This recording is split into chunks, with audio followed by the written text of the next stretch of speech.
civilized world. Let's go! Shred everything! Our embassy has been seized and more than 60 American citizens continue to be held as hostages. If we're going to go, then we need to go now.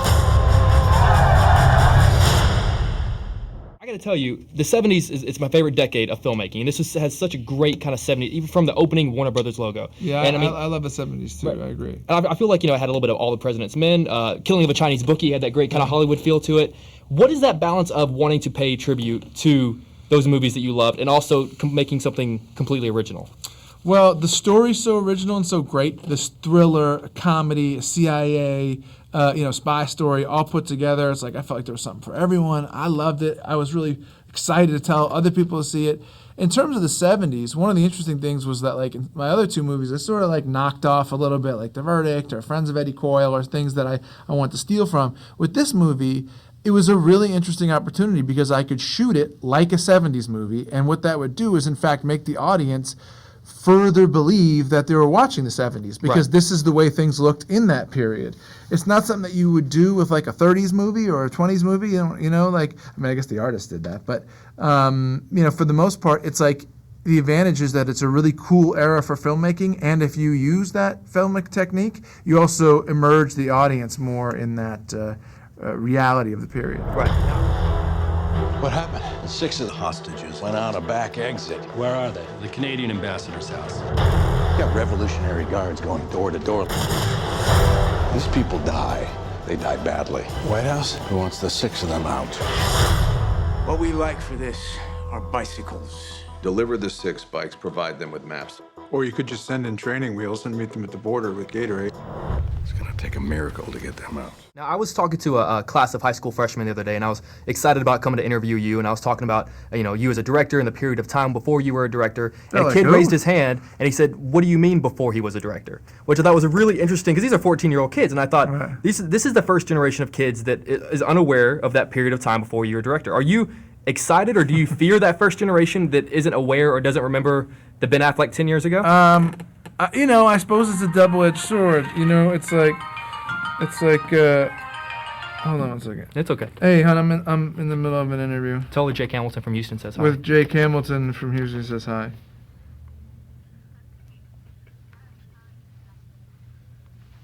Oh, you did? Okay, great. All right. I'll call you at lunch. I love All you. right, bye, sweetheart. Jake loves you. What was I saying? Oh, 10 years ago. It's interesting because it's like time does go on. I made, when I was doing The Town with Blake Lively, she didn't know, she'd never seen Good Will Hunting. She didn't know that I was friends with Matt Damon. How has she never seen Good Will Hunting? I was like, well, you have to take that up with Blake. But she, there was kind of like that idea of those sets of movies and people, younger kids not having seen them. I mean, I'm blown away by the fact that if you were 14, you were like 3 when 9/11 happened or whatever, somewhere around there. So there's all this stuff that happens that people don't remember. There's things I'm glad people forgot about that time, and there's things that I wish people would remember, and movies that I'm super proud of that I wish people would see. I guess that's one of the nice things about DVD, or download, VOD or whatever. But I'm definitely glad that sort of I feel like with a third movie.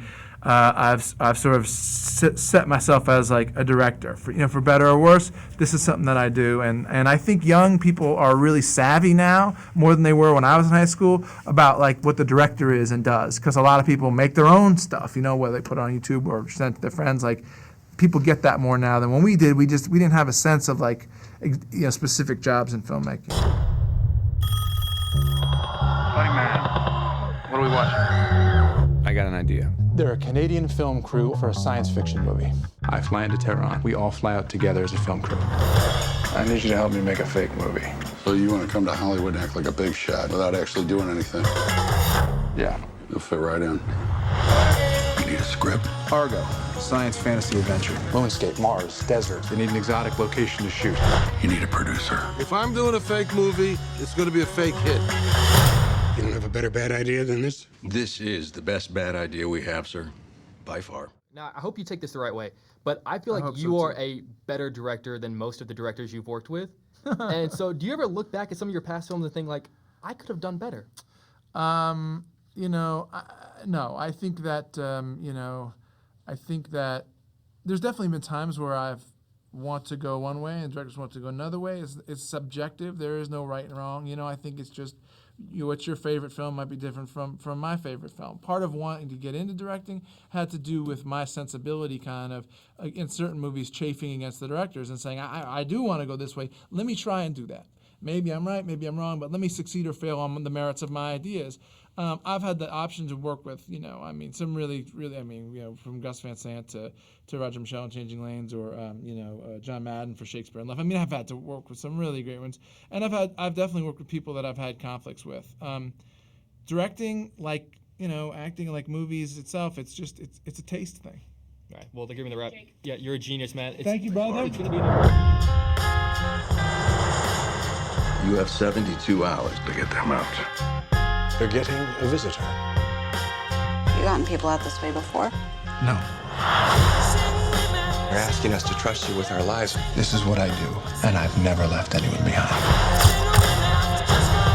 I know who they are, and they know they're hiding out. It's over, Tony. If they stay here, they will be taken.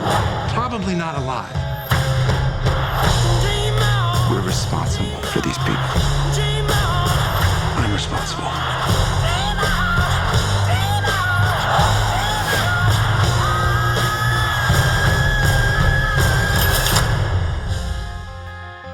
You really believe your little story is going to make a difference when there's a gun to our heads? I think my little story is the only thing between you and a gun to your head.